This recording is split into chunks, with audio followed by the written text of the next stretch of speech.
मंगल भवन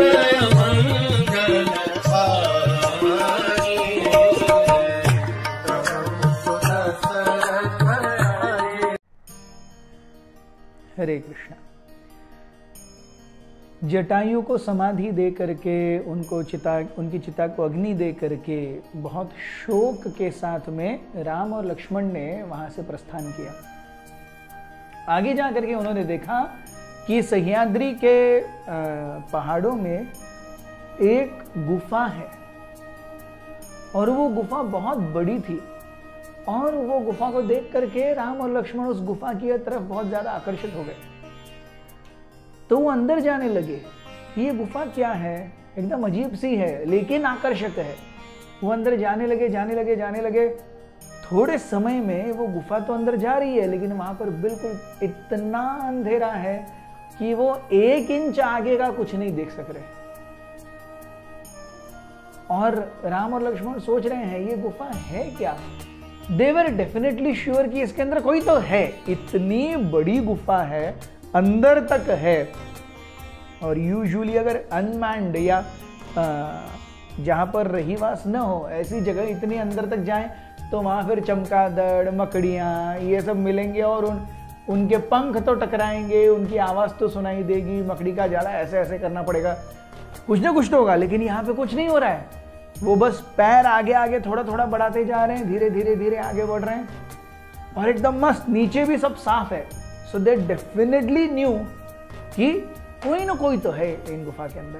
तो वो धीरे धीरे आगे बढ़ रहे हैं और वो सोच रहे क्या हो रहा है।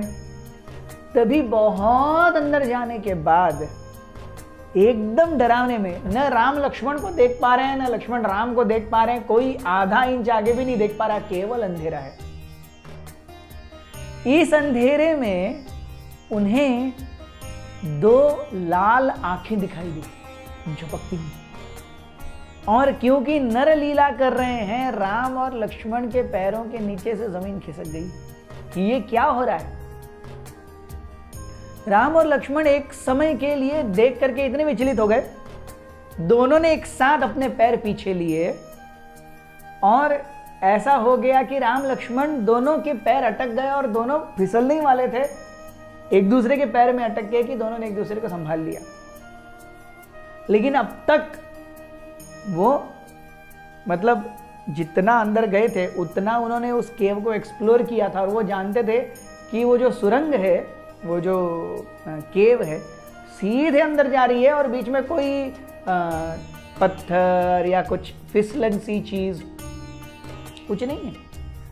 सो उन दोनों ने भागना शुरू किया वापस। वो दोनों भाग रहे हैं क्योंकि धीरे धीरे पैर सटा करके आए थे, तो उन्हें पता था हर एक इंच में तो कहीं भी सब एकदम समतल है, कहीं भी फिसलन नहीं है। वो भाग रहे हैं और पीछे देख रहे हैं, बीच बीच में मुड़ के वो आंखें भी पास आ रही हैं। और राम और लक्ष्मण डर गए क्योंकि जब तक पता न चले सामने क्या है, आप क्या वार करोगे किस पर। केवल आंखें दिख रही हैं, साइज शेप कुछ भी नहीं पता है। दौड़ते दौड़ते हांफते हांफते वो देख रहे हैं कि वो आंखें पास आती जा रही है। And somehow Ram and Lakshman managed to enter the mouth of the cave. उस गुफा के प्रवेश द्वार तक आ गए। अब उन्होंने सोचा let us face the challenge. क्या है देखते तो हैं। वो गुफा के प्रवेश द्वार के थोड़ा नीचे आकर के रुक गए 2 स्टेप और वो देखेंगे क्या है। जहां तक अब सूर्य प्रकाश अंदर जा रहा था वो आंखें दिखी, वो आंखें पास आ रही हैं। और राम और लक्ष्मण दिखते हैं और जब उन्होंने एक्चुअली देखा, राम और लक्ष्मण हंसने लगे। एक छोटी सी बौनी राक्षसी थी जिसके हाथ थे, पैर थे, वो भाग रही थी और आंखें लाल लाल। सो क्योंकि राम और लक्ष्मण देख ही नहीं सकते थे, they didn't know how to respond. लेकिन अब वो देख रहे हैं छोटी सी बौनी राक्षसी है, जानवर भी नहीं है। तो राम और लक्ष्मण ये सोच रहे थे इसके साथ क्या करें। तब तक उस राक्षसी ने लक्ष्मण के ऊपर कूद मार दी और लक्ष्मण के ऊपर कूद मारने पर Lakshman lost his balance. He dropped down, और वो राक्षसी लक्ष्मण के छाती पर बैठ करके कह रही है, अरे तुम्हारे जितना सुंदर युवक मैंने अब तक नहीं देखा। मैं इस वन की रानी हूं, मेरा नाम है अयोनमुखी। मैं तुम्हारे ही जैसे एक सुंदर व्यक्ति का इंतजार कर रही थी जिसके साथ में मैं अपना जीवन गुजार सकूं। तुम आओ, मेरे पास खाने पीने के लिए, मौज मस्ती के लिए बहुत कुछ है, मैं तुम्हें बहुत सुखी रखूंगी। हम इस वन के राजा और रानी बनेंगे। You just say yes. Lakshman was in no need of cracking much jokes, क्योंकि अयोनमुखी दिख तो छोटी रही थी लेकिन वजन उनका बहुत बड़ा था।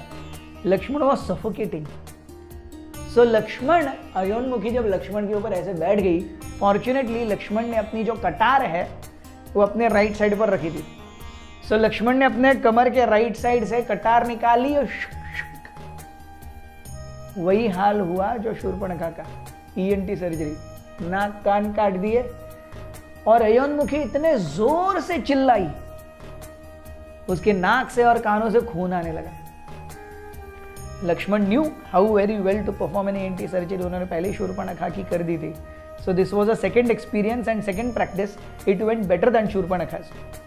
तो अयोनमुखी चीखते चिल्लाते हुए, she did not even know how to retaliate, लेकिन इतना हैवी पहली बार अयोनमुखी ने शायद किसी को दिल से प्रपोज किया होगा और उसने एक्सपेक्ट नहीं किया होगा कि ऐसा कुछ वापस मिलेगा। अयोनमुखी चीखते चिल्लाते हुए गुफा के अंदर दौड़ पड़ी। राम और लक्ष्मण ने एक दूसरे को देखा। They didn't say a word because they knew this had happened in the past and they had to pay a heavy price. क्योंकि जब शूर्पणखा के नाक कान काटे उसी के बाद तो खरदूषण आए थे और उसके बाद इतना बड़ा विध्वंस हुआ था। सो दे न्यू हिस्ट्री।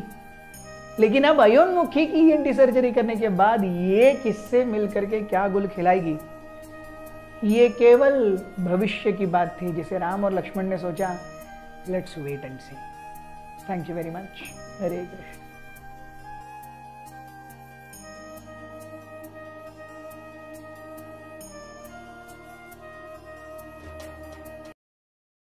हमारे साथ श्री रघुनाथ तो किस बात की चिंता, हमारे साथ श्री रघुनाथ तो किस बात की चिंता। शरण में रख दिया जब माथ तो किस बात की चिंता, शरण में रख दिया जब माथ तो